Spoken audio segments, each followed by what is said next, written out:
호반건설은 국내 대표 건설사 중 하나다.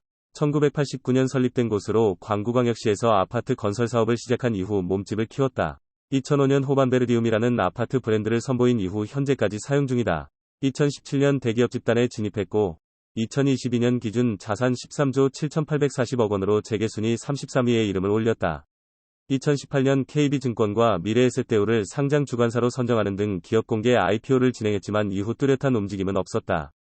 오너일가의 IPO에 대한 의지가 강했던 만큼 일각에선 2021년 인수한 대한전선을 통한 우회 상장 가능성도 있다는 말이 나왔지만 상장보다는 실적 확대에 경영 초점을 맞추고 있는 것으로 보인다. 호반건설이 내실 다지기에 한창이다. 2021년부터 적극적으로 기업 공개 IPO에 나섰던 것과 사뭇 다른 분위기다. 최근 국내 증시가 좋지 않아 기업 공개를 통한 외형적인 성장보다 내실을 다지는 쪽으로 경영 전략을 선회했다는 게 업계의 분석이다. 평가는 일단 긍정적이다. 지난해 상반기 기준 호반건설은 준수한 성적표를 받았다. 국토교통부가 지난해 8월 발표한 2022년도 시공능력평가에서 11위에 이름을 올렸다. 2021년 13위에서 2계단 상승했다. 시공능력평가는 건설공사 실적과 경영상태, 기술능력, 신인도 등을 종합적으로 평가해 산출, 매년 7월 말 공시한다. 다양한 방면의 수치를 종합적으로 판단하는 만큼 시공능력평가는 곧 건설사 순위라는 인식이 강하다. 호반건설의 2022년 시공능력평가액은 3조 5,626억 원이다. 2021년 대비 10%가량 오른 수치다. 2022년 기준 공사실적평가액은 7,899억 1,500만원, 경영평가액은 2조 3,697억 4,500만원, 기술능력평가액은 1,773억 100만원, 신인도평가액은 2,256억 9천만원으로 모두 전년 대비 상승했다. 건설업계 관계자는 현재 상황대로라면 내실 확대를 통해 시공능력평가 기준 10위권 진입도 가능해 보인다. 며 지난 2019년 이미 한 차례 10위권 내 이름을 올린 적이 있어 저력은 충분하다. 고 말했다. 다만 그는 공사 실적 평가액이 낮은 만큼 재건축 등 도시정비사업 수주 확대 여부가 가장 큰 변수가 될 것으로 보인다. 고 말했다. 호반건설의 도시재정비사업 수주 확대를 위한 사업 경쟁력은 뛰어난 편이다. 최근 사업 수주의 중요한 요소인 안전경영은 최상위권에 속한다. 호반건설은 올해 1월 기준 시공능력평가 22권 건설사 중 최근 2년간 중대재해가 발생하지 않은 유일한 건설사다. 안전을 우선 가치로 삼고 안전보건 조직을 강화하는 등 안전경영을 강화한 데 따른 것으로 보인다. 추락위험 구간 안전시설물 설치와 개인보호구 착용은 물론 낙하, 붕괴 등 위험 작업 구간의 경우 안전감시단이 상주에 관리하면서 안전관리를 철저히 하고 있다.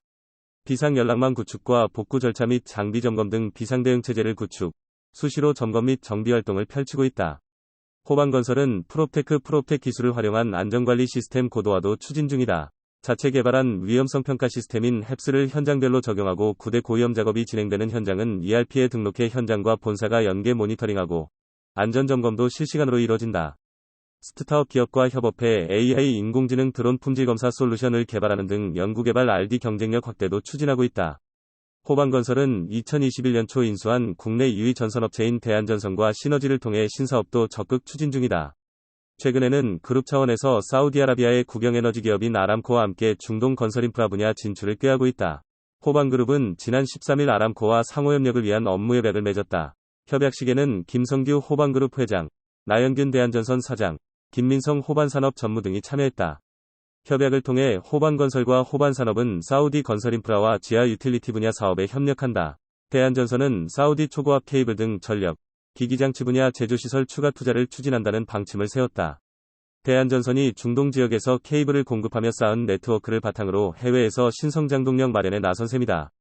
증권가는 윤석열 정부 취임 이후 재건축 및 재개발 등의 정비사업 규제 완화와 주택 관련 세금 감면 정책 완화가 단계적으로 추진되고 있는 만큼 향후 건설사의 실적이 상승할 수 있다는 분석을 내놓고 있다.